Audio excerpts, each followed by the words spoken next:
Welcome everyone, my name is Brendan Snyder. Thank you for joining me. If you're new to my channel and you haven't already hit the subscribe button, please click the button, leave a comment, hit like. All those things help support my channel. I would greatly appreciate it. And as an added bonus, you'll be able to stay up to date on all that's going on in the world of music. In this case, we're going to do something a little bit different. After doing the last video that I did about how to store 9,000 CDs and other useless knowledge, I've got something along those lines. A lot of people came back to me asking me, one, how do I find all the time to listen to my 9,000 CDs? And two, how do I listen to it, or on what devices do I use to listen to that? So I thought I'd do a little bit of a combination here about that. And so for me, listening to music is a way of life. You hear this saying, music is life. And for me, it's totally true. I collect it. I live and breathe it. I listen to it all the time. It's never not playing for me. I live in New York City. I mentioned that before. So I live in a small apartment. I am not somebody who listens to music loud. So for me, it is not an issue of living in small quarters and not being able to turn up my music. I choose to have a good sounding sound system that I don't need to turn up loud, and that works for me. And so you can see it here behind me. That's actually one of them. I have two of these units. This is a Denon system, D-E-N-O-N, and it's a Japanese company. It's been around for about 100 years. Electronics company, and they've gotten very famous for their DJing equipment, and that isn't really what drew me to them. But ultimately, after doing a lot of research, I decided to give it a try, and I was thoroughly amazed at the sound quality that these little shelf systems can put out. It was really like hearing the music new for the first time. And so the first one that I picked up is the one that you see behind me here, and it's the M41. And you can Google that. You get all the specs and watts and everything that audiophile people love to have. But that's that unit there. I use that one. This one actually has the tray that comes in and out of it, that you pop the CD into it. I then wanted one for another room, a separate room in my apartment. It's also the Denon, but this time I went with the DT1. And this is one that does not have the tray. You actually insert the disc and it sucks it in like the car systems do. And there's plus and minus to both of them. The one with the tray, of course, you're waiting for it to eject to put the disc in and suck it back in, and that's 2 operations every time. The one that sucks the disc in and pulls the disc out, you never have the tray sitting open. And a lot of you people have seen my cat run through these videos. My cat, for whatever reason, is fascinated by my stereo system and fascinated by the CD tray with it moving in and out. And so one less thing for my cat to attack, I decided to go with one of these that does not have the tray that sticks out on it, and it just sucks the disc in and out. That was a personal thing for me, but that is why I went with it. So along with all that though, my listening to music, I'm kind of quirky when it comes to it. I will watch TV, mute during commercials, unmute to listen to music. When I first get home, I turn on music to have in the background. When I'm cooking, I'm listening to music. I'm someone that I like to fall asleep to music. If I wake up in the middle of the night and it's too quiet, I turn music back on. If I have people or guests over, I like to have music on. And then I'm someone that, again, in New York City, and I commute to work, so I'm not driving, I'm taking a subway, I'm listening to it there. So that's really where I'm fitting it all in at. And I'm constantly listening to different things. I listen to 10 to 20 different, discs a day easily, if not more.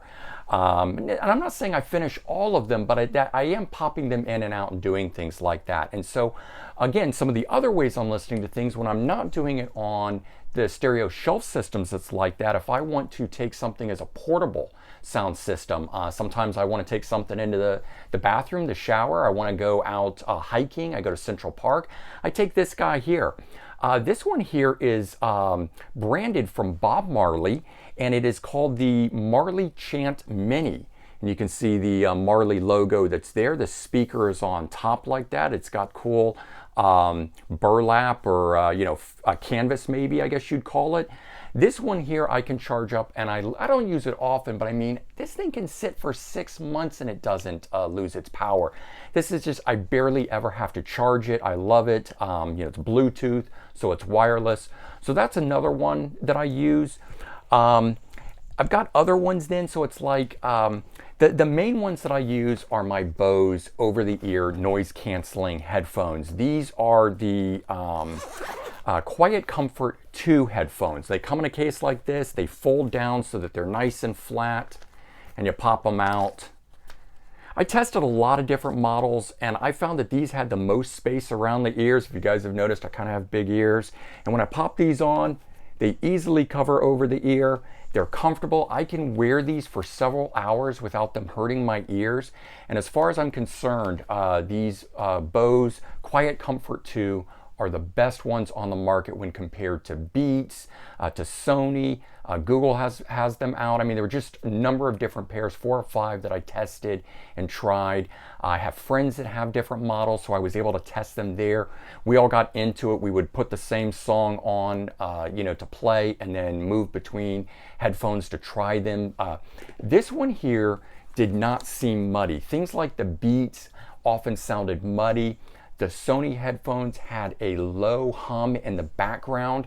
I do not get any of that with the Bose. So in my opinion, the Bose is the best on the market for noise canceling and for sound quality. So I went with that. Now, I didn't always have those, and I have wired ones. And I know you kind of say, well, why? It's so old school. But when I'm traveling on a plane, you still cannot connect Bluetooth to the TVs and things like that are on the plane. And when I want to watch something that's on the back of the chair, kind of a thing, you need earphones. And I don't like using the ones that they give you. So these are Bose, and these have these soft little tips that just pop right in the ear, and they hold in, the design or shape of your ear. They're not custom. It's the way they come. They have different sizes.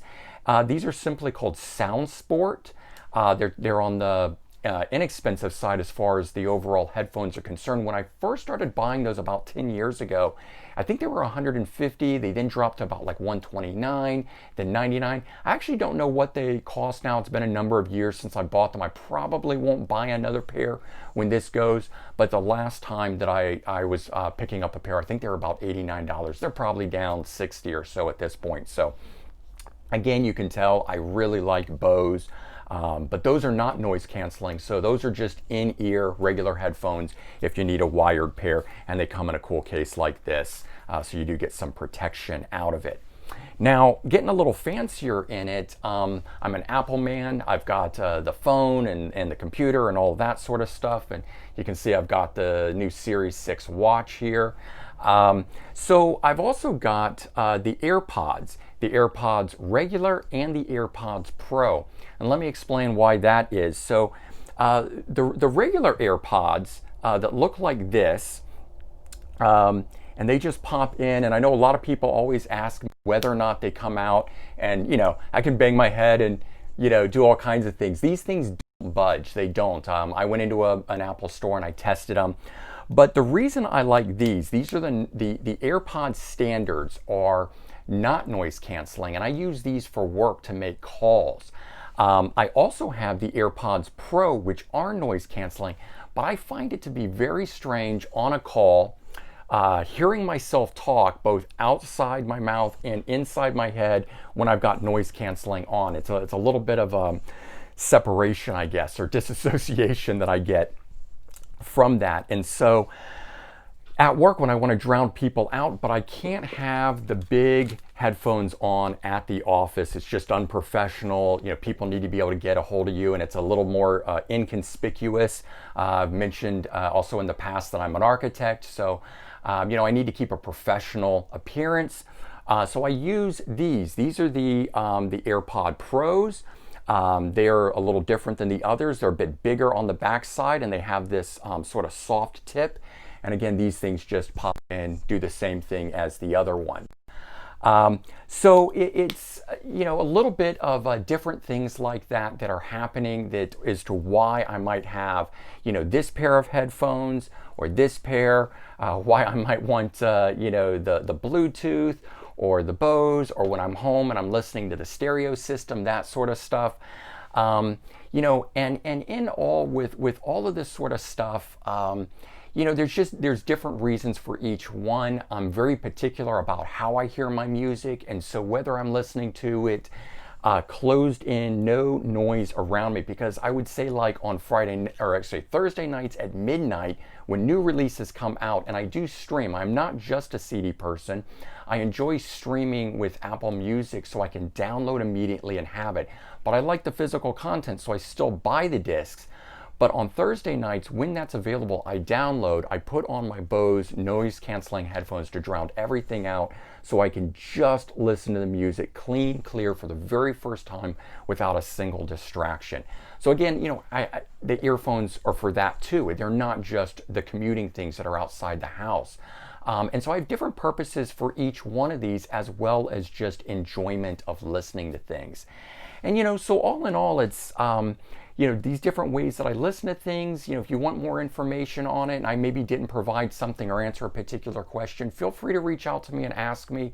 I'm by no means an audiophile kind of guy. I'm not into all the Blu-ray and high res and digital files and that kind of stuff. I just like good sound.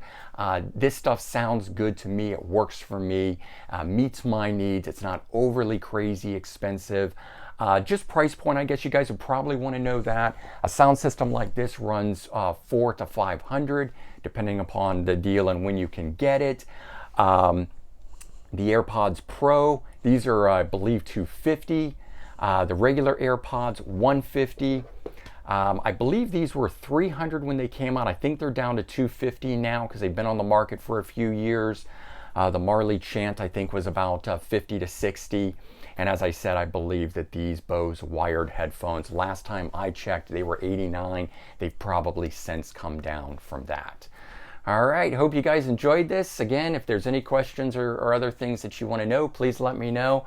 But ultimately, that's what I listen to things on. And as I said, I listen to music literally nonstop all the time whenever I can fit music into my schedule. And that's how I listen to my 9,000 CDs. All right, everyone, take care. Talk to you soon. Bye-bye.